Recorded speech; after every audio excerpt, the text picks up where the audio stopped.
So, very good evening, all of you.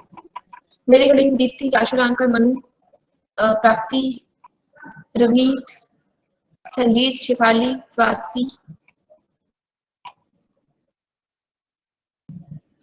कैसे रही आप लोगों की होली?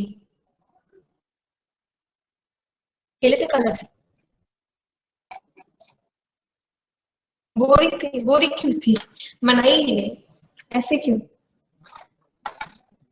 सबकी बोरिंग है, सोए थे।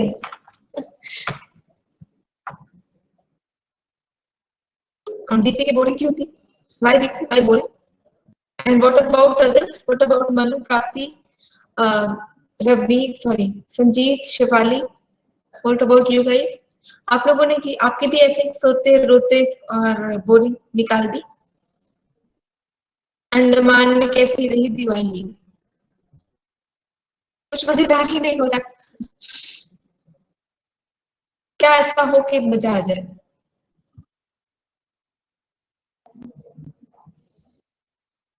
ठीक ठाक थी। मजेदार क्या होना चाहिए? कपिल शर्मा का शो आना चाहिए। अच्छा, डीजे वगैरह बजे तो मजा आए।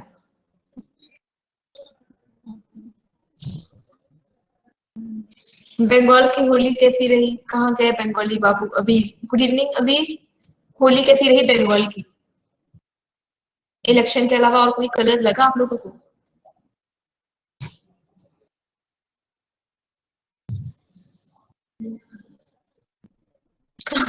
अच्छा, रिवीजन किया था ज्योग्राफी का? रिवीजन किया था? बोरिंग थी, सोए थे, सब कुछ था तो रिवीजन किया? शिफाली, संजीत, रवनीत, मनु, दीप्ति, पलट अलग पलट के देखा था कि कुछ जानी पहचानी चीज लग रही है ना? ऐसा तो नहीं लग रहा कि कुछ अनजान शहर में आ गए हैं, कुछ पता नहीं है।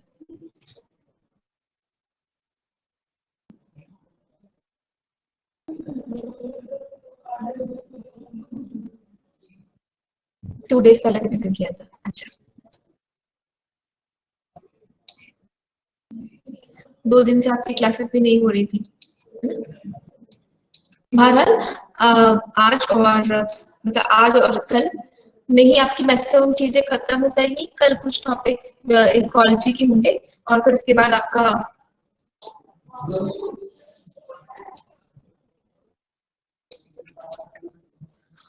मंडे ट्यूसडे जो रिमेनिंग टॉपिक है वो कर लेंगे। वेडनेसडे को I will give a test paper. Wednesday को I will give a test paper by 12, ठीक है? 12 बजे तक आपको टेस्ट पेपर देंगे। उस टेस्ट पेपर में आपके 100 क्वेश्चन होंगे, ठीक है? उन 100 क्वेश्चन में से 50 क्वेश्चन तो होंगे आपके पॉलिटी के और 50 क्वेश्चन होंगे आपके ज्योग्राफी, राइट? तो वेडनेसडे तक आपका कोर्स ऑलमोस्ट मतलब खत्म हो जाएगा। तो कोर्स एक्चुअली ट्यूसडे को ही खत्म हो जाएगा। Very good evening Sandeep. तो ट्यूसडे को ही खत्म हो जाएगा। तो वेडनेसडे को आपको paper I will share by 12, ठीक है? उसको आपको 1 घंटे में कर लीजिएगा। 100 क्वेश्चन विद इन 1 आवर 60 मिनट्स में आप 100 क्वेश्चन टैकल करिएगा। और उसके बाद फिर जो शाम वाली हमारी क्लास होगी इसमें हम डिस्कस कर लेंगे। और इसमें पॉलिटी के क्वेश्चन डालने की वजह ये थी कि आपका पॉलिटी बहुत दिनों से बंद पड़ा होगा, तो एटलीस्ट फॉर द टेस्ट आप लोग उसको रिवाइज करेंगे। सारे टेक्निक्स लगाइएगा, एलिमिनेशन वगैरह सब कुछ करके देखिएगा कि आपकी वो सारी चीजें रिवाइज हो रही है या नहीं हो रही है, right? With negative marking, obviously with negative marking. अच्छा, आप लोगों को स्क्रीन शेयर हो रही है क्या?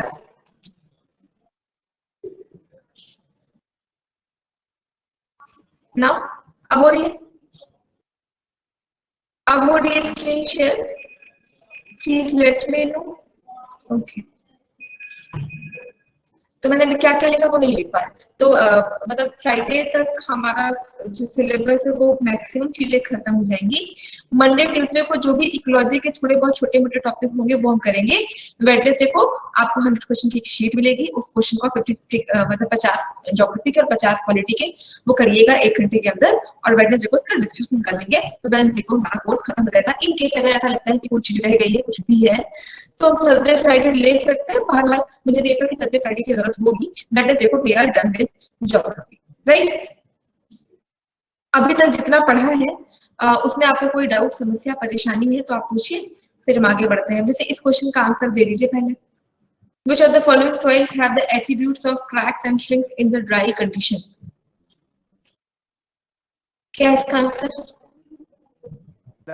और black soil. Black soil.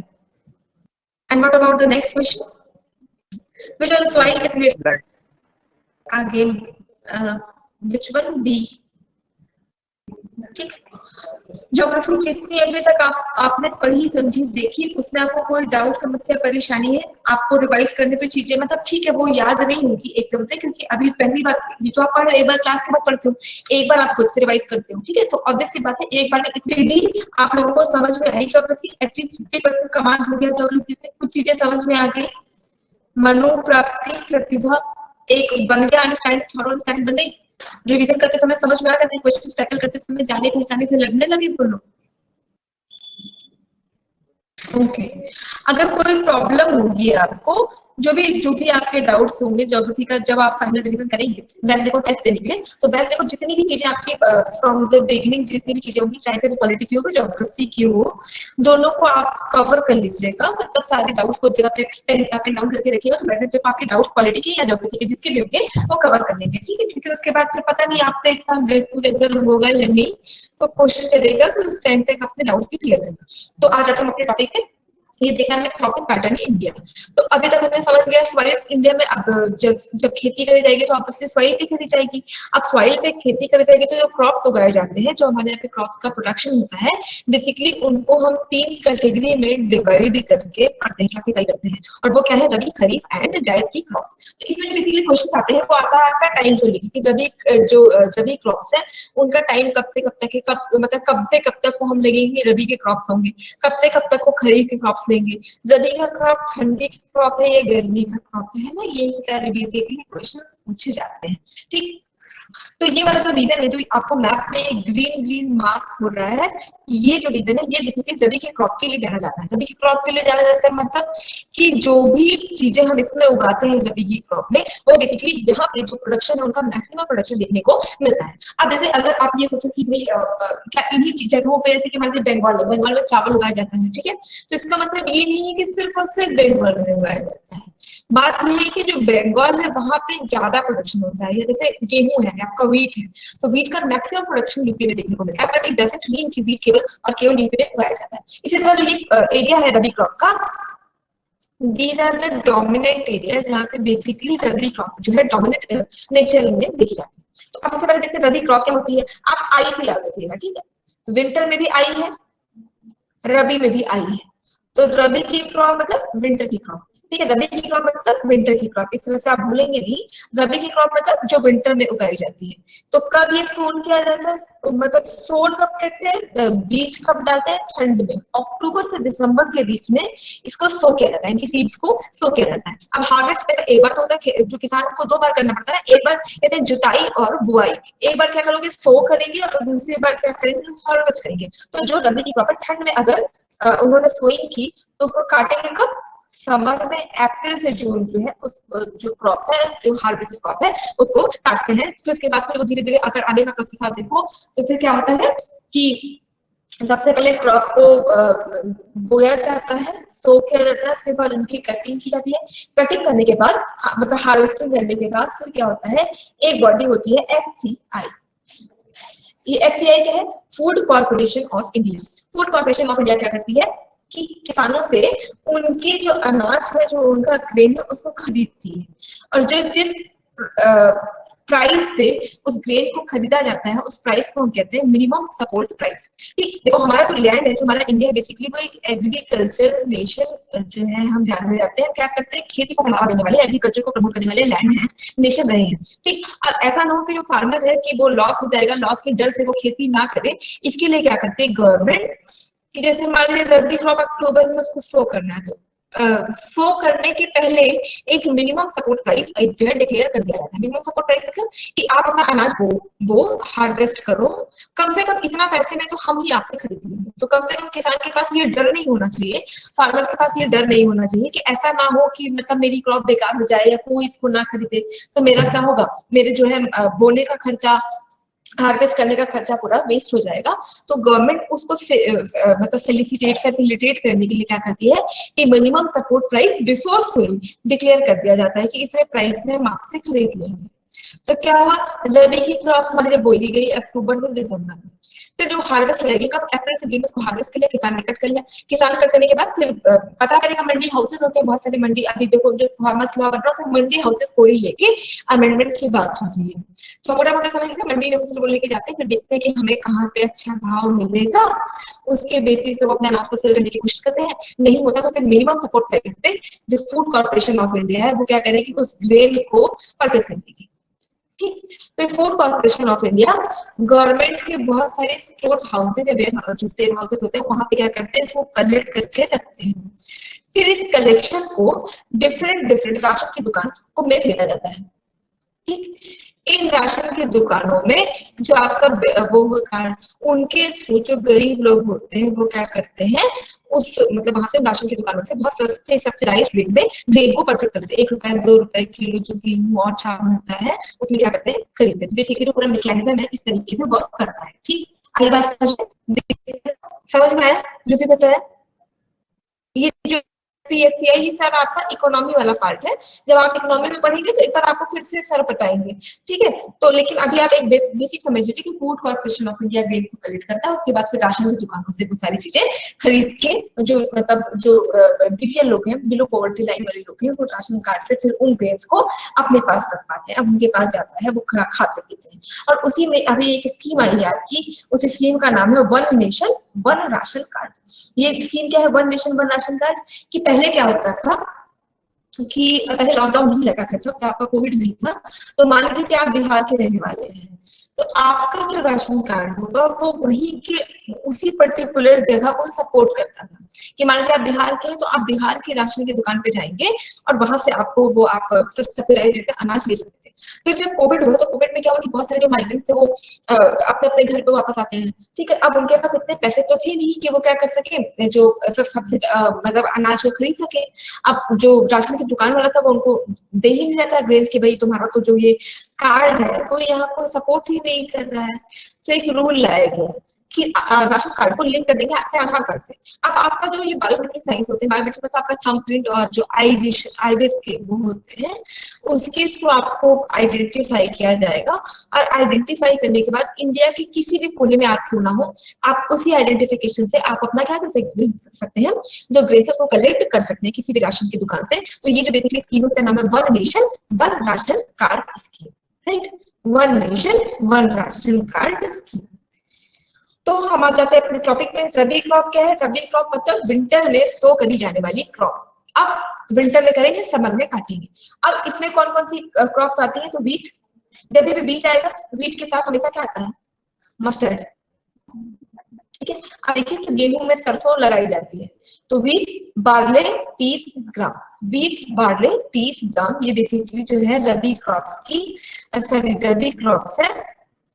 कहाँ कहाँ पे उगाया जाता है, या तो आप नेम से याद रख लीजिए, पंजाब, हरियाणा, हिमाचल प्रदेश, कश्मीर और उत्तरांचल, यूपी, या आप मैप में इस तरीके से, आपके पास जो ब्लैंक मैप है उस ब्लैंक मैप में इस तरीके से मार्क कर लीजिए ताकि आप भूले नहीं, रबी क्रॉप की जितनी भी जगह है उसको आप मार्क कर लो।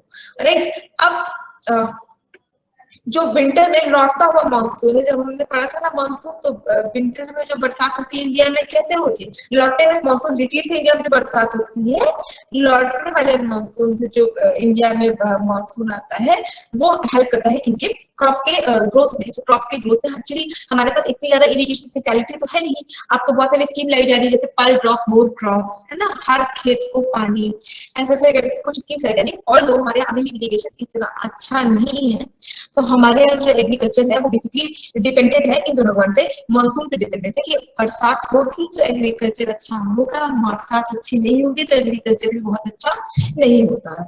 तो जो बेसिकली रबी की क्रॉप है, रबी की क्रॉप को सपोर्ट करता है। जो मानसून रिट्रीट होता है, लौटा हुआ मानसून होता है, वही रबी की क्रॉप को सपोर्ट करता है। अगला जो क्रॉप है आपका वो है खरीफ की क्रॉप। खरीफ का जो क्रॉप है बेसिकली ये समर की क्रॉप है, ठीक। और ये वाला जो पूरा रीजन है, ये आपके खरीफ वाले जहां जहां पे भी खरीफ की जो फसलें, खरीफ जो क्रॉप है वो प्रोमिनेंट एरिया में देखी जाती है, वो जगह है। अब खरीफ की क्रॉप इसको कब सो करेंगे, इसको जून जुलाई में सब सो करते हैं। उसको काटते कब है, अप्रैल में। अब अप्रैल में काटने के बाद क्यों नहीं अप्रैल में ही जो है लगा दिया जाता है, क्यों नहीं सो हम अप्रैल में ही करते हैं। अप्रैल में सो इसलिए नहीं करते कि जैसे ही अगर जब भी लैंड का हार्वेस्टिंग होता है, हार्वेस्टिंग करने के तुरंत बाद किसी भी चीज को तब तक सो नहीं करते ताकि जो लैंड है वो भी क्या कर ले, अपने आप में रिजुविनेट कर ले, ठीक है। तो लैंड भी अपने को रिजुविनेट करके उसके बाद पूरी सीड को साफ किया जाता है। फिर उसके बाद वहां पे जितनी भी खाद वाद है वो पहले डाला जाता है ताकि जो लैंड है वो रिजुविनेट हो जाए। जब लैंड रिजुविनेट हो जाएगी तब क्या करेंगे आगे, फिर जो है नया वाला जो आपका क्रॉप है उसको सो किया जाता है, ठीक है। शुरू में नहीं करते जब तक लैंड क्या है प्रॉपर वे में रिजुविनेट ना हो जाए। तो खरीफ की क्रॉप कब है, खरीफ की क्रॉप बेसिकली सो की जाती है मानसून। मानसून का कहीं ना कहीं मतलब होता है आपका समर, ठीक है।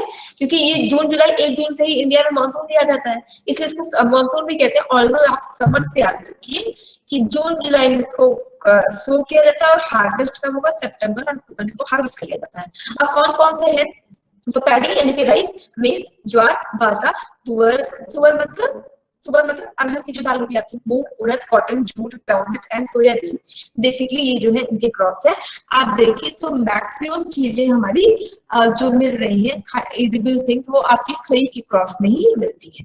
अब एरिया का है तो असम, बंगाल यानी अबीर का पड़ोस और अबीर का घर, ठीक है। अबीर का घर बंगाल और अबीर के पड़ोसी असम वाले उड़ीसा, आंध्र प्रदेश, तमिलनाडु, केरला एंड महाराष्ट्र, ठीक है। इतनी जगह पे जो खरीफ की जो क्रॉप्स है उनको सो किया जाता है।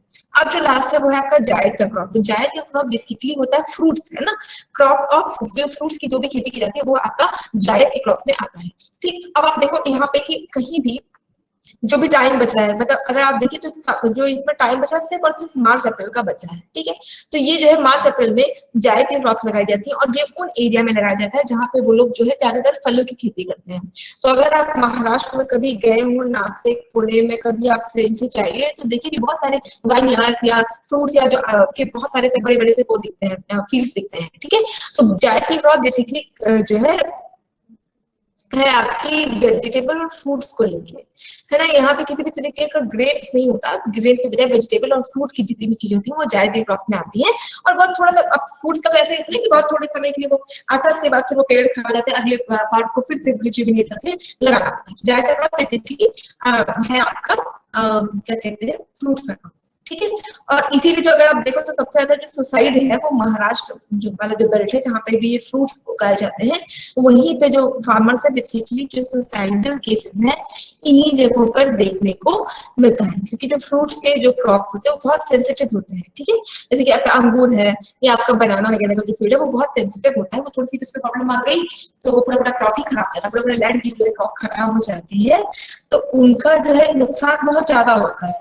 अब जैसे कि मान लीजिए आपको चावल की खेती करनी, तो चावल की खेती में ऐसा नहीं होगा कि आपको बहुत ह्यूज लॉस सफर करना पड़ेगा, लेकिन जब फ्रूट्स आप उगाते हैं तो आपका जब लॉस होगा वो भी बहुत ज्यादा होगा, प्रॉफिट होगा तो वो भी बहुत ज्यादा होगा। तो सबसे ज्यादा अगर आप देखो तो लोग उगाते हैं, है ना, बागानी फसलें कहते हैं इनको, और सबसे ज्यादा लॉस भी होता है तो इन्हीं लोगों का होता है। तो इसलिए जो मैक्सिमम सोसाइटी टेंडेंसीज देखी जाती है वो बेसिकली ये फ्रूट्स वाले बेल्ट में ही देखी जाती है। अब इन दोनों क्वेश्चन का आंसर दीजिए। The rabi crops are sown in which month? Ma'am October November, वैसे तो अक्टूबर दिसंबर होता है बट अक्टूबर नवंबर, तो यहाँ पे सी ऑप्शन होगा best suited. Question number 2, The kharif crops are sown in which month? June, July. July, July. October. It's going to be also. B. Yes, ma'am.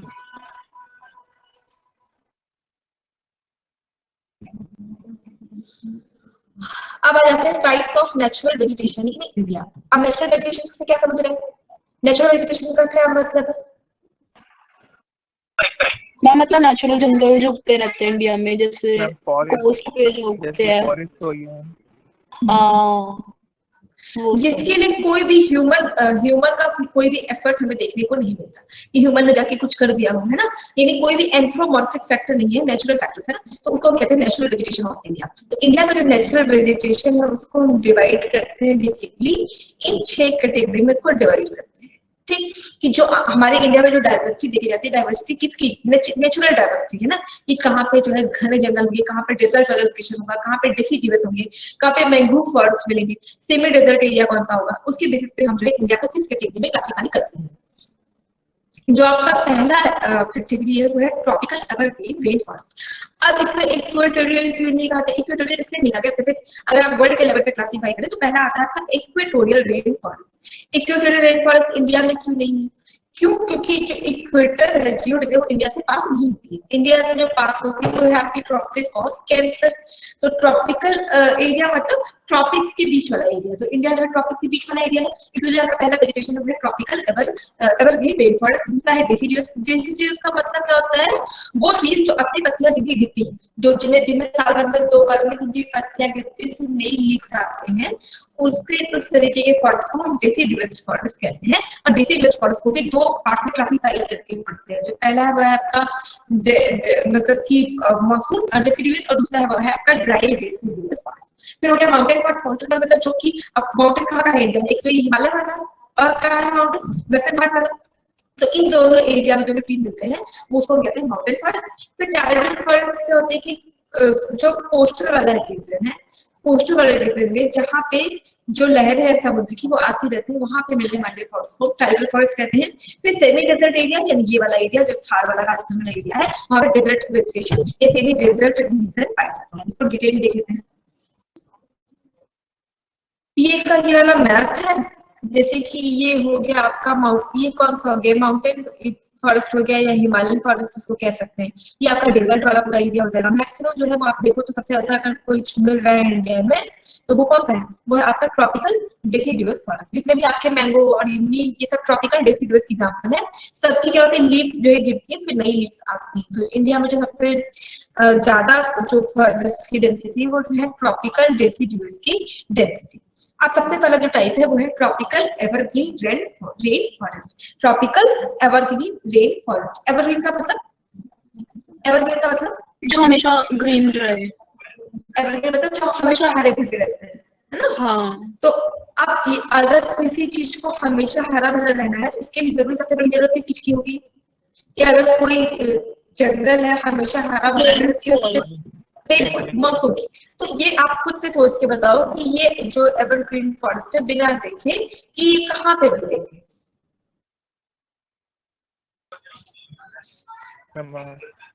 Meghalaya, Assam, Meghalaya, जहाँ पे बारिश ज्यादा होती है, जहाँ पे भी बारिश ज्यादा होती है, जहाँ पे हमेशा बारिश होती है या जहाँ पे ज्यादा बारिश होती है, वहां पे मिलेंगे क्या? Tropical sorry evergreen forest.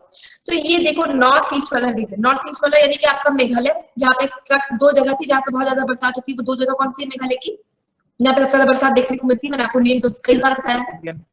और मासिन, चेरापूंजी और मासिनराम, यहाँ पे बहुत ज्यादा बारिश होती है। तो इसलिए ये वाला पूरा रीजन हो गया। अब ये देखिए यहाँ पे सबसे, अगर आप नॉर्थ ईस्ट में भी देखें तो नॉर्थ ईस्ट में सबसे ज्यादा अगर एवरग्रीन फॉरेस्ट है तो अरुणाचल प्रदेश में है, मेघालय में नहीं। ऐसा क्यों? ऐसा क्यों? ये भी मैंने आपको रीजन बताया था कि जो यहाँ की जो रॉक है, जो यहाँ का स्ट्रक्चर है, टोपोग्राफी, वो ऐसी है कि वो पानी को होल्ड नहीं कर पाती, बिल्कुल खड़ा खस होकर तुरंत पानी बह जाता है। इसमें जो मेघालय है उससे ज्यादा जो ट्रॉपिकल फॉरेस्ट है वो अरुणाचल प्रदेश में है। फिर असम हो गया, नागालैंड हो गया। इतने के बाद जो ये वाला एरिया है, हमें पता था कि जैसे ही साउथ वेस्ट मानसून इंडिया के अंदर आता है तो सबसे पहले कहाँ बरसात करेगा, केरल में, और कुछ कुछ हवाएं यहाँ पे जो थोड़ी बहुत फंस जाती है वो इस विंडवर्ड साइड में बरसात लाती है, ठीक है। तो यहाँ पे भी क्या मिलेगा, यहाँ पे ट्रॉपिकल एवरग्रीन फॉल्स, क्योंकि यहाँ पे भी तुरंत बरसात होगी, है ना। हमने पढ़ा था ना कि केरल के कोस्ट पे सबसे पहले बरसात होती है। फिर अंडमान ग्रुप में भी क्या होगा कि मतलब यहाँ से जब हवाएं आती है तो यहाँ से करती हुई जाती है, बरसात करती हुई जाती है। इसके अलावा जब एल नीनो का कॉन्सेप्ट पढ़ा था तो एल नीनो को भी हमने समझा था कि अंडमान को भी हमेशा बरसात मिलती रहती है, ठीक। तो यहाँ पे भी जो फॉरेस्ट मिलते हैं इसको क्या कहते हैं, ट्रॉपिकल एवरग्रीन फॉरेस्ट। अब अगर वो ऐसे फॉरेस्ट जहाँ पे हमेशा जो है लश ग्रीनरी दिखती रहती है, तो बेसिकली अगले क्वेश्चन आते हैं कौन कौन से एरिया में, अभी बताते हैं आपको क्वेश्चन कैसे आएंगे।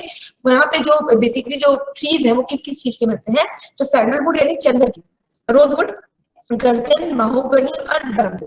और बैम्बू को लेके ही गवर्नमेंट बहुत सारी इनिशिएटिव ले रही है, क्योंकि क्या है नॉर्थ ईस्ट में बैम्बू सबसे ज्यादा होता है, ठीक है। Because of this tropical evergreen forest bamboo बहुत ज्यादा होता था। अब इस बैम्बू को प्रमोट करने के लिए government of India, Modi government बहुत सारी स्कीम लेके आ रही है ताकि जो बैम्बू है, बैम्बू कल्टीवेशन को और प्रमोट कर दिया जाए। और इससे क्या होगा, एक तो इसमें एक बहुत ज्यादा खर्च नहीं आएगा नॉर्थ ईस्ट के लोगों को, और बैम्बू तो इजिली क्या है वहां पे हो ही जा रहा है।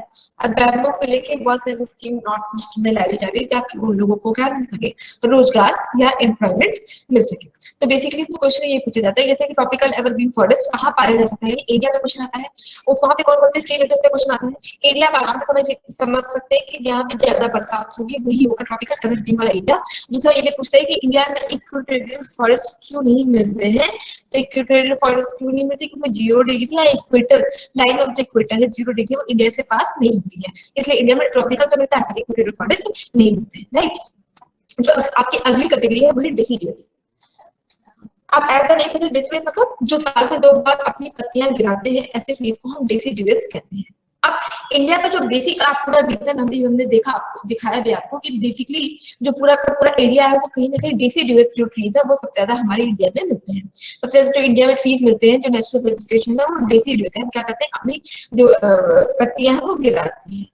अब जो ये वाला रीजन था, ये पूरे इंडिया में सबसे ज्यादा बरसात मिलने वाला रीजन यही था, जिनको सबसे ज्यादा कहते हैं कि मानसून इस एरिया को सबसे ज्यादा मिलती है।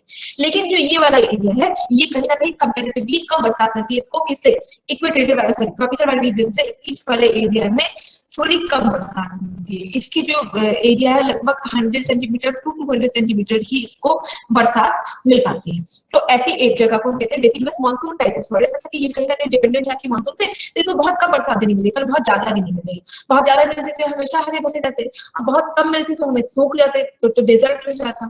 ठीक है, इनको एक मीडियम रेंज में बरसात मिल जाती है, ठीक। तो ये वाला जो रीजन है तो मैक्सिमम रीजन आपका इसी में जाएगा। हिमालय का जो ऊपर वाला है वहां पे माउंटेन या एवरग्रीन फॉरेस्ट मिलते हैं।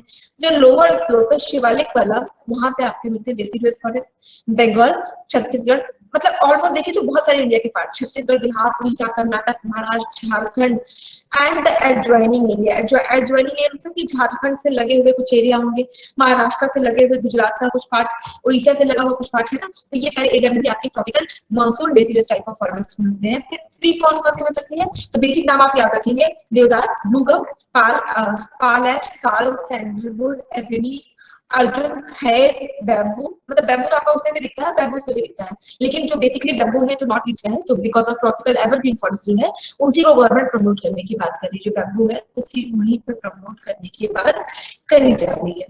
फिर ड्राई डेसिडुअस की मतलब यहाँ पे भी क्या है कि ट्री का नेचर हो गया अपनी पत्तियों को गिराने का, लेकिन यहाँ पे भी टाइम से जो है नई पत्तियां ट्री में आ जाती है। तो ये ऐसा नहीं होता कि ये जो है सूखे रह जाए, अगर सूखे रह जाते तो वो डेजर्ट बन जाते, और बहुत ज्यादा होते तो एवरग्रीन फॉरेस्ट बनते, बहुत थोड़े बेटर कंडीशन में होते तो मानसून टाइप होते। लेकिन यहाँ पे क्या है कि पत्तियां ऑल्दो गिरती तो है लेकिन नहीं आ जाती, तो इसमें जो मानसून है वो 50 सेंटीमीटर टू 100 सेंटीमीटर रहता है। और कौन कौन सा एरिया है आपका, जो डेक्कन का प्लेटू, पंजाब, हरियाणा, यूपी, एमपी और साउथ ईस्ट ऑफ राजस्थान। तो क्या राजस्थान का पूरा एरिया डेजर्ट है, नहीं, तो पूरा एरिया डेजर्ट नहीं है। जो राजस्थान का सदर्न ईस्टर्न पार्ट है वहां पे जो है बरसात होती है, और जो ट्री मिलते हैं वो आपके ड्राई डेसिडुअस वाले ट्री वहां पे राजस्थान में मिलते हैं। तो राजस्थान इज कम्प्लीटली डेजर्ट, मतलब जो Rajasthan is not a complete desert kind of thing, ठीक है। जो इसका साउथ ईस्ट वाला पार्ट है वहां पे अभी भी बरसात, उसको ठीक ठाक बरसात मिल जाती है। अब अगला जो फॉरेस्ट है उसको कहते हैं मॉन्टेन फॉरेस्ट या माउंटेन फॉरेस्ट, है ना। दोनों से क्वेश्चन आ सकता है। मॉन्टेन का मतलब भी वही है, फुट हिल्स ऑफ माउंटेन। अब फुट हिल्स ऑफ माउंटेन मतलब क्या होगा कि वहां पे हमेशा जो है नदियां नई नई जो है बालू या नया नया जो सेडिमेंट है वो लाते रहेंगे, उन्हीं वो जो सेडिमेंट है वो फर्टाइल होते हैं, उस फर्टाइल लैंड पे माउंटेन फॉरेस्ट बनते हैं। तो कहाँ पे बनते हैं? Basically on the foot hills या स्लोप्स ऑफ द माउंटेन ये फॉरेस्ट बनते हैं। और हमारे यहाँ जो माउंटेन बेसिकली तो हिमालय का ही फुटहिल है, तो जो हिमालय का जो फुटहिल है वो कहीं ना कहीं हिमालय की जो हाइट है 50-100 के अप्रॉक्स है, उसके फुटहिल से मिलने वाले जो ट्री है जैसे कि साल, टीक, बैम्बू। और ये जो साल की ट्री से आप कभी भी जाइए तो इस तरीके का ट्री होता है। अब माउंटेन वाले रीजन में प्रॉब्लम क्या है कि इनको अच्छी बरसात नहीं मिलती। बरसात नहीं मिलती तो क्या मिलता है इनको? मिलती है वो जो बर्फ गिरते हैं, जो ग्लेशियर्स होते हैं। तो वो जो आप कभी हिमालय का फोटो देखिएगा इंटरनेट पे, तो ये वाला जो रीजन नहीं होता कि ट्री के इन एरिया पे पूरे आइस जम जाते हैं, तो इनको बजाय कि पानी मिलने के इनको हमेशा बर्फबारी झेलनी पड़ती है। तो यहाँ के जो ट्री के जैसे आपका साल, चीक, देवदार, वो बिल्कुल इस तरीके के शेप में होता है, ताकि अगर आइस इन पे गिरे तो ये पूरा का पूरा आइस नीचे गिराते हैं, वो जो है ट्री पे ना आए, जिसको कहते हैं पाला पड़ना, कुहासा पड़ना। तो ये जो ट्री होते हैं शेप ही कोनिकल लगता है, वो क्या करते हैं पूरे जो आइस को गिराते रहते हैं। और तो वहां पे आप कह सकते हैं एवरग्रीन फॉरेस्ट मिलना चाहिए, बट एवरग्रीन क्यों नहीं मिलता? क्योंकि बरसात के बजाय ये लोग बर्फ से अपना जो है लाइवलीहुड या बर्फ से ही इनकी चीजें चल रही है, राइट। तो यहाँ पे क्या क्या मिलता है? साल, टीक, बम्बू। अगर हाईएस्ट फ्लोर पर देखें तो कोनिफर ट्री, कोनिफर मतलब कोन वाले जिनपे थोड़े थोड़े से चुकीले से आपके वो होते हैं ना, कांटे होते हैं, वो भी मिलते हैं, ठीक है। पाइन, फर और ओक, यही सारी चीजें माउंटेन फॉरेस्ट में देखी जाती है। कॉनिफरस वाले, कोनिफेरस मतलब कॉनिफरस वाले जितने भी फॉरेस्ट है वो सब यही माउंटेन वाले तभी जो इस तरीके का शेप है वो कोनिकल होता है ना, ताकि वो बर्फ को गिरा दे। ठीक। अच्छा, इम्पोर्टेंट है वो है आपका मैंग्रोव फॉरेस्ट। अब मैंग्रोव फॉरेस्ट इम्पोर्टेंट क्यों है? तो आप में से हमारे बीच में जो है अबीर को बहुत अच्छे से पता होगा मैंग्रोव फॉरेस्ट के बारे में, क्योंकि जो बेसिकली मैंग्रोव फॉरेस्ट है वो मिलता है आपके बंगाल के सुंदरवन में जो पूरा वो जो एरिया है वहाँ पे सुंदरी के ट्रीज पाए जाते हैं, और उस ट्री के नाम पे इस एरिया को कहते हैं सुंदरवन।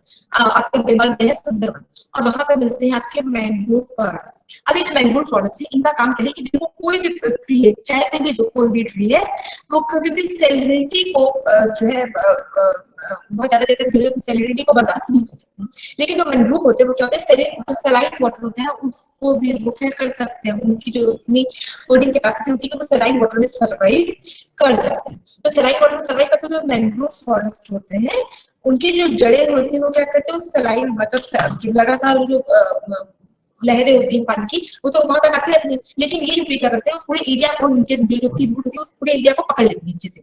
तो उससे क्या होता है कि अगर सुनामी आया या कुछ भी, तो सुनामी वगैरह तब क्या करता है कि लैंड को तोड़ के आगे बढ़ने की कोशिश करता है। लेकिन अगर वहां में मैंग्रोव फॉरेस्ट होते हैं तो सुनामी की प्रोबेबिलिटी है वो बहुत ज्यादा घट जाती है। लेकिन क्या हुआ कि जो आपका बंगाल वाला रीजन और आंध्र प्रदेश में भी थोड़े से सुंदरवन है, सॉरी आंध्र प्रदेश वाला जो रीजन है वहां पे भी आपके मैंग्रोव फॉरेस्ट है, ठीक है। तो ये लोग क्या कर रहे हैं कि अब जब उनके पास रहने की जगह कम हो गई तो वो लोग इस मैंग्रोव फॉरेस्ट को कट करने लगे, और मैंग्रोव फॉरेस्ट को कट करने के बाद उन जगहों पे अपना हैबिटेट बनाने लगे। अब जब हैबिटेट बना तो जैसे ही ये डिजास्टर आया, साइक्लोनिक कंडीशन हुई या सुनामी वाली कंडीशन जब जापान में हुई थी, तो क्या हुआ कि पूरा का पूरा वाटर और तेजी से अंदर गया, और तेजी से अंदर जाने से तो क्या हुआ कि आपने कहीं ना कहीं नेचर के साथ नहीं विकास किया, आपने नेचर की कीमत पे डेवलपमेंट किया, है ना। एक डेवलपमेंट है कि डेवलपमेंट विद नेचर और development at the cost of nature. तो यहाँ पे जो डेवलपमेंट हो रहा है at the cost of nature होने लगा। तो इसीलिए अब क्या हो रहा है कि मैंग्रोव फॉरेस्ट को प्रमोट करने के लिए आंध्र प्रदेश गवर्नमेंट जो सब्सिडी दे रही है, आप अपने लैंड पे बहुत सारे मैंग्रोव लगाओ, तो उससे क्या होगा, हम आपको सब्सिडी देंगे, हम आपको हेल्प करेंगे। तो ये कहाँ पे मिलते हैं? जो आपका सुंदरबन वाला है वहां पे तो गंगा नदी आती है, इस गंगा नदी के महानदी है आपके सुंदरबन डेल्टा। बाकी कावेरी, कृष्णा, महानदी ये हो गया आपके आंध्र प्रदेश में।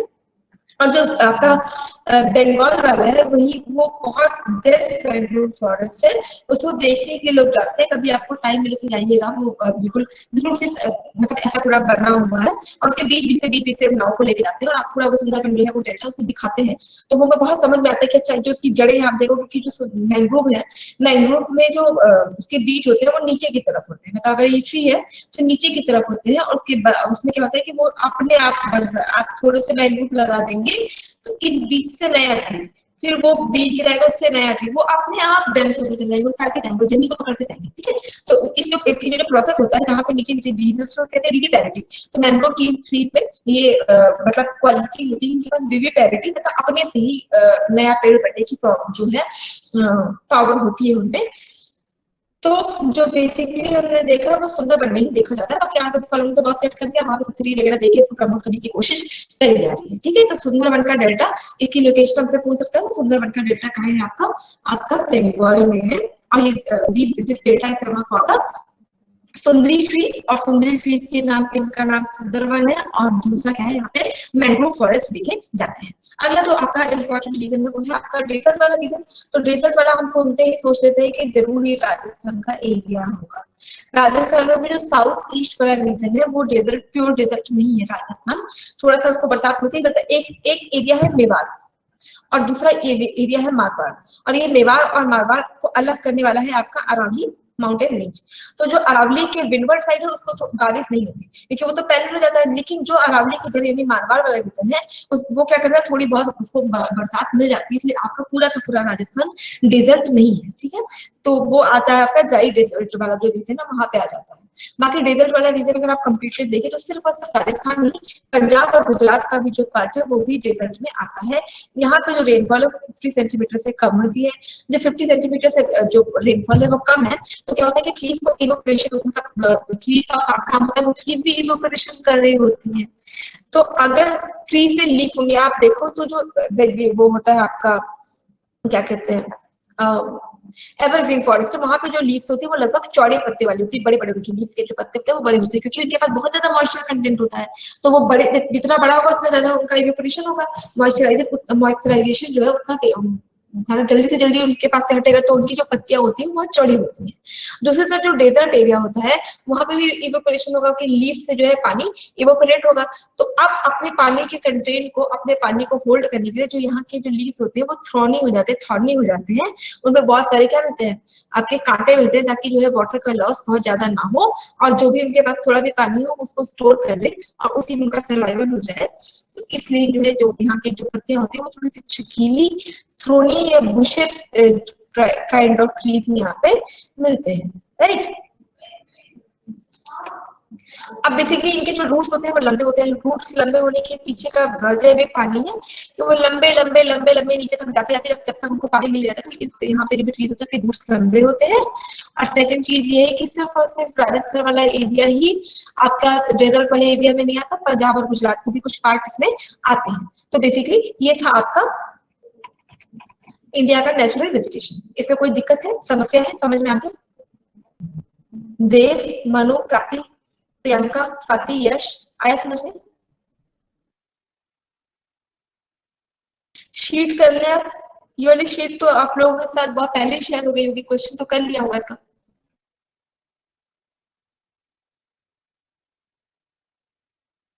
किया है क्वेश्चन? क्वेश्चन किया, डिस्कस कर ले। संदीप, संजीत, कर ले।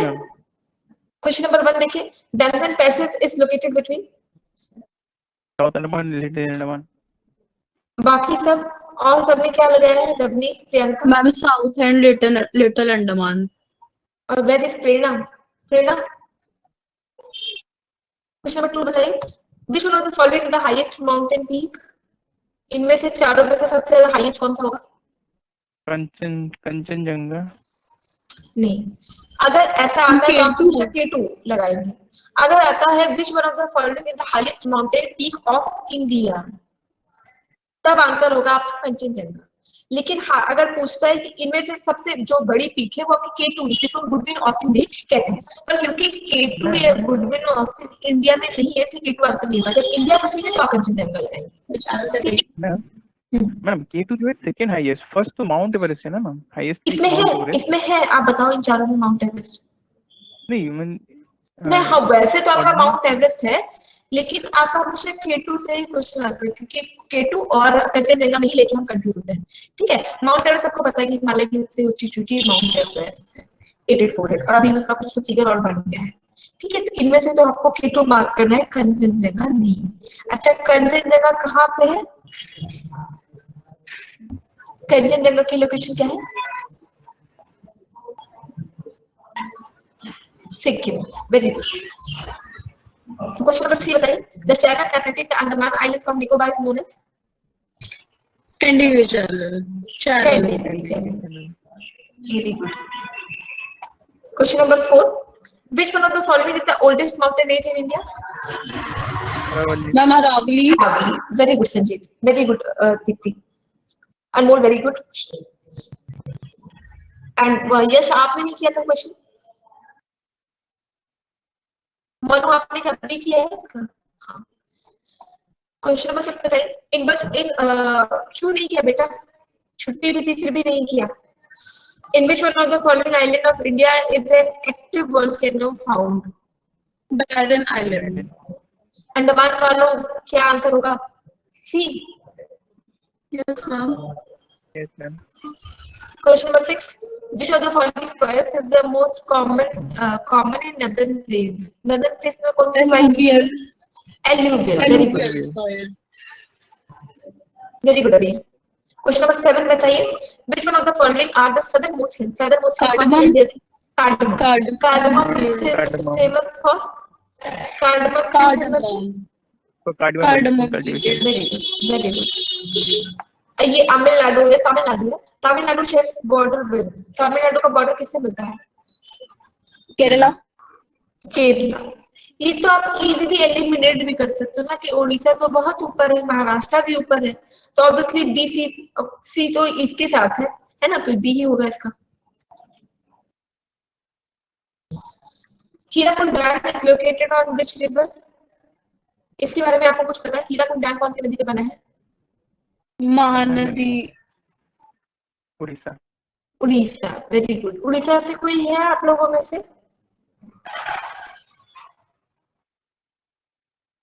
अच्छा, ये क्वेश्चन पता है, Baba Budan Giri hills in Karnataka are the place of origin of which one of the following plantation crops in India?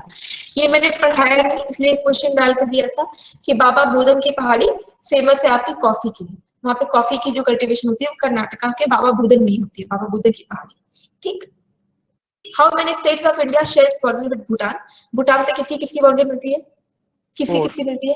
कौन कौन से स्टेट है बताइए? अरुणाचल प्रदेश. कौन बताएगा? आप बताओ Sandeep. Assam, Arunachal Pradesh, West Bengal, Sikkim. Very good. Deepti बताइए, सही है चारों? Yes, ma'am. सही है. अब next question, the Tropic of Cancer passes through which of the following state? Tropic of Cancer किसी इसका जो आपको मैंने ऑलरेडी बताया था, मिराज, जेसीबी और जीएमपी, इसमें कौन सा नहीं आएगा? ट्रॉपिक ऑफ कैंसर 1 to 4, कौन सा ऑप्शन सही होगा? C option. Very good. Question number 13 बताइए, which of the following is are the part of western coastal plain? Western मतलब इधर वाला या इधर वाला? ये है वेस्टर्न या ये है वेस्टर्न? हम गुजरात की साइड वाला वेस्टर्न है. ये वेस्टर्न है। इसको हम क्या कहेंगे? कोंकण, केरला, मालाबार, कोरोमंडल, कोंकण, मालाबार. ये वाला होगा। 1 2 3. 1 2 and 3। Very good.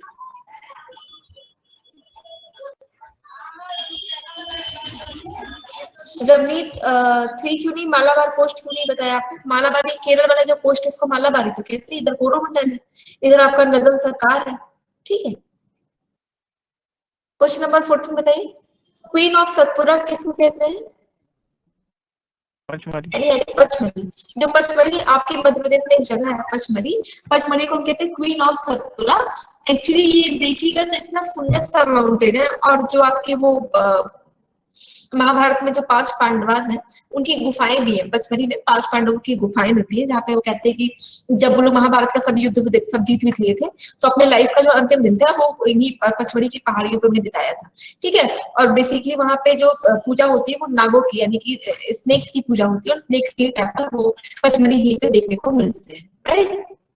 Question number 15, which of the following is the other name of Swaraj Island? Havelock Island. Havelock island कहाँ पे है?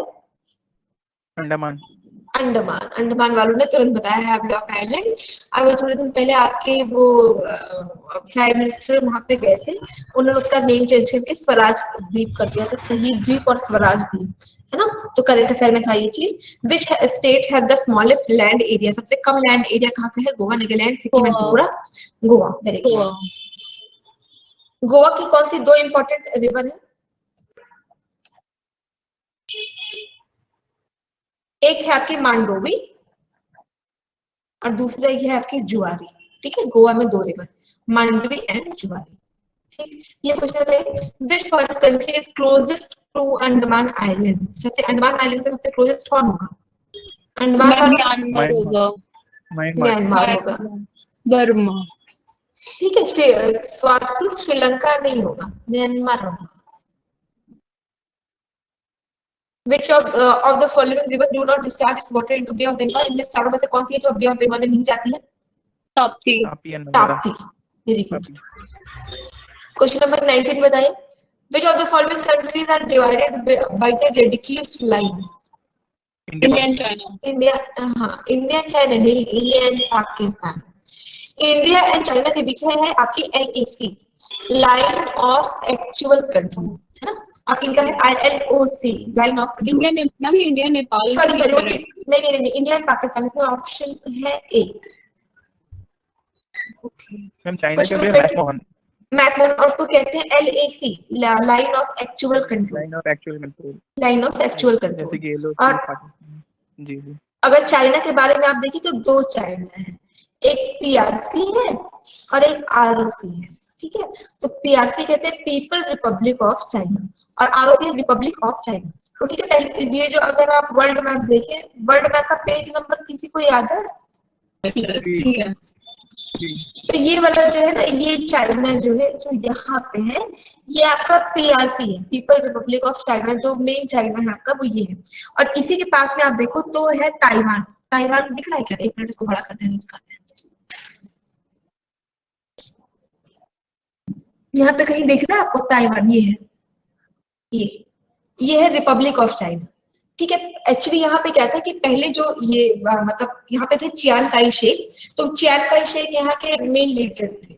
बाद में जो है इन्हीं को जो है एक तरीके से अथॉरिटी इन्हीं को थी कि मतलब आप ही मेन चाइना रहेंगे। ठीक है, तो यही चाइना था, जो ताइवान का जो लीडर था चियान काई शेक वही थे।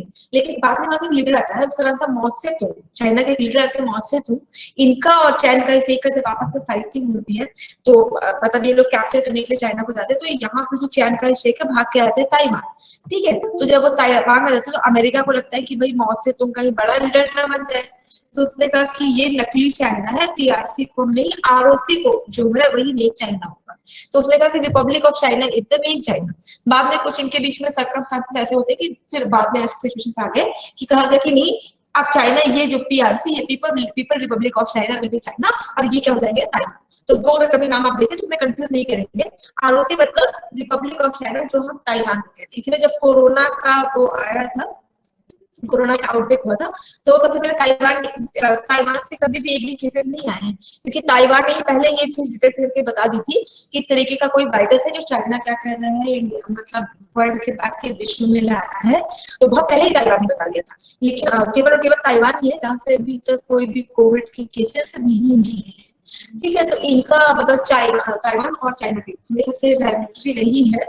और ताइवान और साउथ में से दो कंट्रीज है, साउथ कोरिया, नॉर्थ कोरिया, इनके बीच में राइवलरी है। PRC और ROC के बीच में राइवलरी है। और दोनों जगह जो मीडिएटर का काम है वो आपका करवा रहा है कौन? आपके बड़े भाई साहब अमेरिका दोनों जगह। तो वो आपके साउथ कोरिया को सपोर्ट करता है, तो और जो इधर आपका चाइना में वो रिपब्लिक ऑफ चाइना को सपोर्ट करता है। चाहे वो आप ताइवान देख लो, तो ताइवान और साउथ कोरिया आपकी मैक्सिमम जो कंपनी है सब साउथ कोरिया में ही देखने को मिलती है। इसी तरह ताइवान भी अपना जो टेक्नोलॉजी के लेवल पर बहुत अच्छा काम कर रहा है। ठीक है, तो दो चाइना है, PRC और ROC। और जो इंडिया चाइना का बॉर्डर है उसको हम LAC कहते हैं, line of actual control. By the way जिस लाइन से वो बटा है वो है आपका मैकमोहन लाइन। अफगानिस्तान और इंडिया के बीच में लाइन है उसको क्या कहते हैं? Durand line. और इंडिया और पाकिस्तान के बीच में जो लाइन है उसको क्या कहते हैं? इंडिया और पाकिस्तान के बीच में लाइन है उसको क्या कहते हैं? Red Cliff. ठीक, अच्छा, लास्ट क्वेश्चन बच गया, इसका आंसर क्या है? इसका आंसर अफगानिस्तान पाकिस्तान है। इसका इसका इंडिया पाकिस्तान। पाकिस्तान क्यों नहीं है? इसका India Pakistan sorry India Afghanistan क्यों नहीं है? क्योंकि पहले जो मतलब जो जहाँ से लगता है, जब अफगानिस्तान और इंडिया का डिवीजन किया गया था, तो जहाँ से डिवीजन किया था पाकिस्तान इंडिया से अलग नहीं हुआ था, ठीक है? तो पाकिस्तान भी इंडिया का पार्ट था। तो कभी अगर क्वेश्चन रहता है कि डूरल लाइन इंडिया और अफगानिस्तान के बीच में, तो वो भी आपकी सही बात कही है कि वो पहले जो जब डिवीजन किया गया था तो पाकिस्तान इंडिया से अलग नहीं हुआ था, इसलिए ये भी कहा जाता है कि जो डूरल लाइन है वो that is between India and Pakistan, और अगर अभी प्रेजेंट कॉन्टेक्स्ट में देखें तो पाकिस्तान और अफगानिस्तान के बीच में है। तो A will be the correct answer. ठीक, तो यहाँ से आपका जो मेरे ज्योग्राफी का क्वेश्चन है, ज्योग्राफी का क्वेश्चन आपका खत्म हो गया है। ठीक, ज्योग्राफी में ऐसा कुछ नहीं बचा है जो आपको पढ़ना बचा हो।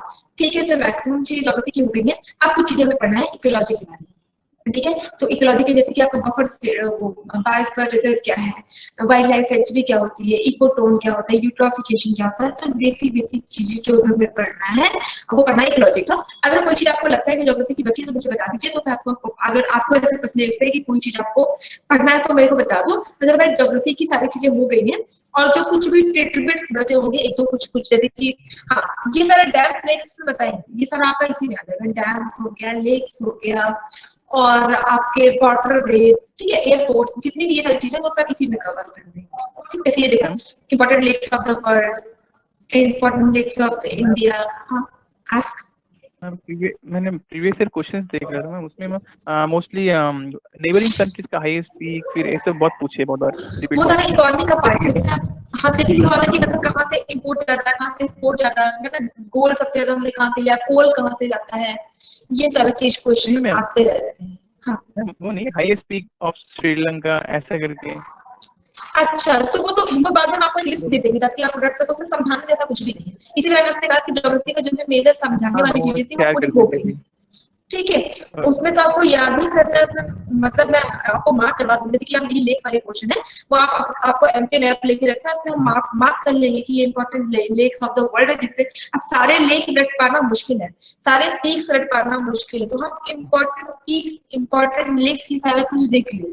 ठीक है, तो अब जो है जो क्वेश्चन है वो आपको टिडबिट्स काइंड ऑफ क्वेश्चन है। मेजर क्वेश्चन जो है अब आपका इकोलॉजी का है, ठीक है, और जो ज्योग्राफी की जो भी चीजें बची हैं वो सारी की सारी फैक्चुअल वाली चीजें, जैसे कि आपके लेक्स हो गए, डैम, वाटरवेज, और फिर वो हाईवे, फिर रेलवे के जो 16 जोन्स है, वो सारा कुछ, मतलब बेसिकली वो सारा कुछ अब आपके रटने वाला बचा है, कुछ भी समझाने वाला नहीं बचा है। उसको हम पढ़ने का हमारी अप्रोच होगी कि हम मैप में उन चीजों को मार्क कर ले ताकि हमें वो बैठे रहे दिमाग में, और ये मत सोचेगा कि हम सब रखेंगे, सब नहीं हो पाएगा।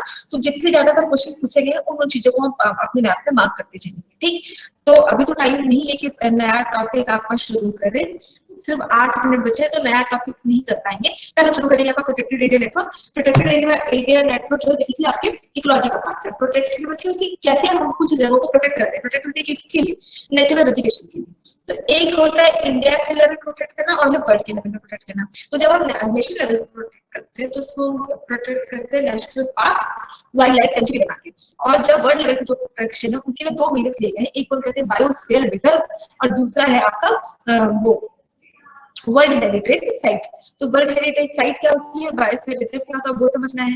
तो वर्ल्ड हेरिटेज साइट, इंडिया में बहुत सारे वर्ल्ड हेरिटेज साइट है, लेकिन कौन से साइट हमारे काम की जो हम याद करें, अभी लेटेस्ट किस कहाँ को वर्ल्ड हेरिटेज साइट डिक्लेयर किया गया है, उसमें भी नेचुरल वर्ल्ड हेरिटेज साइट क्या होती है वो समझना है। ठीक, इसके बाद हम समझेंगे आपका प्रोटेक्टेड एरिया में वो कंजर्वेशन फॉरेस्ट के को लेके कौन कौन से मेजर्स लिए गए हैं, ये बायोस्फीयर रिजर्व का जो है डिमार्केशन कैसे कैसे किया जाता है। ठीक, उसके बाद एक वर्ड है होप स्पॉट्स। होप स्पॉट्स क्या होते हैं, फिर इसके बाद जितने लेक्स हैं वर्ल्ड के और इंडिया के उनको मार्क कर लेंगे। उसके बाद फिर आपका प्लेट्यू, इंडिया के इंपॉर्टेंट प्लेट्यू कौन कौन से हैं, इंडिया के इंपॉर्टेंट पोर्ट्स कौन कौन से हैं।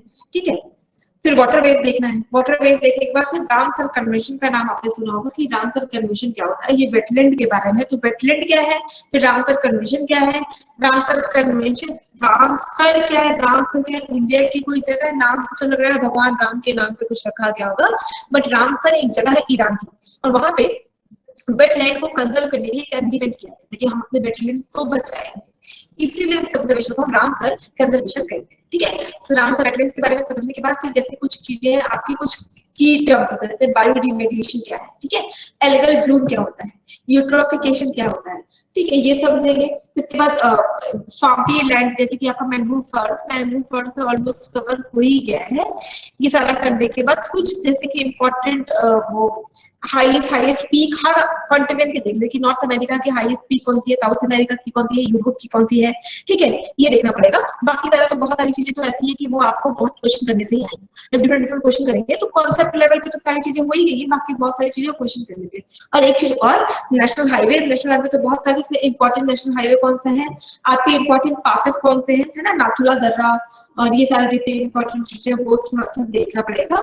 तो वो जितना मतलब मार्क कर लेंगे, बाकी on the terms of question, मतलब क्वेश्चंस के फॉर्म में वो सारी चीजें आपको दे दी जाए, क्वेश्चन क्लास में आपको डिस्कस करा देना है। तो आराम से आपका मंडे ट्यूसडे में चीजें, ये सारी जितनी भी चीजें मैंने आपको बताई वो सारा कुछ हो जाएगा। और एक टॉपिक और है आपका जीआई टैग, तो जीआई टैग क्या होता है वो थोड़ा सा समझना है, ठीक है।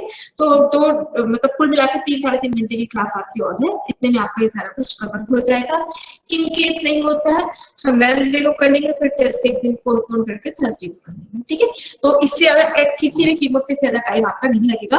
उसके बाद आपकी अप्रोच होगी कि सारे क्वेश्चन को एक बार आप अपने लेवल पे सॉल्व कर लें। क्वेश्चन सॉल्व करने के बाद आप एक काम और करिएगा कि जितने क्वेश्चन मैंने आपको दिए आप उसको भी रिवाइज करिएगा। क्वालिटी का टेस्ट भी लेना है क्योंकि 50 क्वेश्चन क्वालिटी के होंगे, तो क्वालिटी भी रिवाइज करना आज से ही शुरू कर दीजिएगा, नहीं तो एकदम से रिवाइज कर पाना मुश्किल होगा। आज से थोड़ा रिवाइज करेंगे तो वेडनेसडे तक आपका पूरा रिवाइज हो जाएगा, ठीक है। ऑल्दो तो मुझे लग रहा था हिस्ट्री का भी टेस्ट लिया था, लेकिन सारे बैच की हिस्ट्री अभी नहीं है ना, तो सारे बैच की हिस्ट्री नहीं हुई है, तो हम जो है केवल क्वालिटी और ज्योग्राफी का टेस्ट लेके चलेंगे, ठीक। इसमें मेरी कोशिश ये होगी कि मैक्सिमम क्वेश्चन आपको कॉन्सेप्ट लेवल पे जो है, जो कॉन्सेप्चुअल क्वेश्चन है वो दिया जाए, ठीक है। फैक्चुअल वाले क्वेश्चन तो कहीं बैठने से ही आएंगे। नेक्स्ट वीक से हिस्ट्री स्टार्ट हो जाएगा। I don't know about it कि अगले वीक से आपका क्या शुरू हो रहा है। तो अभी तो मैंने बताया, अभी वहां पे बताना है मेरे को भी कि वेडनेसडे थर्सडे तक आपका कोर्स हो जाएगा, और उसके अकॉर्डिंग देखते हैं कि क्या प्लान होता है, ठीक है। आप लोगों में से एंशियन काफी, तो आप लोगों का एंशियन भी नहीं शुरू हुआ है ना, दीप्ति और हाँ अभी क्या बेटा, कब लेंगे टेस्ट और वेडनेसडे या थर्सडे को बेटा? आपकी बिल्कुल किसी को समझ में आया प्रेरणा कुछ बोलिए, अगर आप में से किसी को समझ में आया तो please let me know what she is asking. नहीं अभी भी नहीं आई, please try once.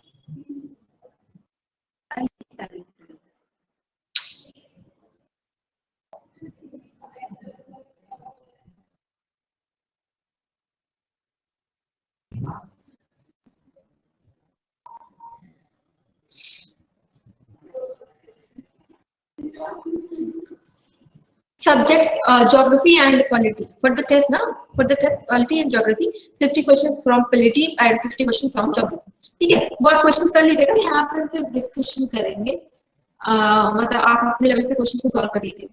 All will be MCQ and minus marking will also be there, ठीक है।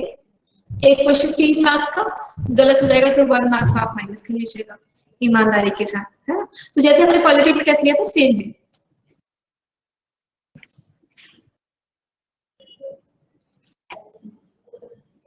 ठीक है।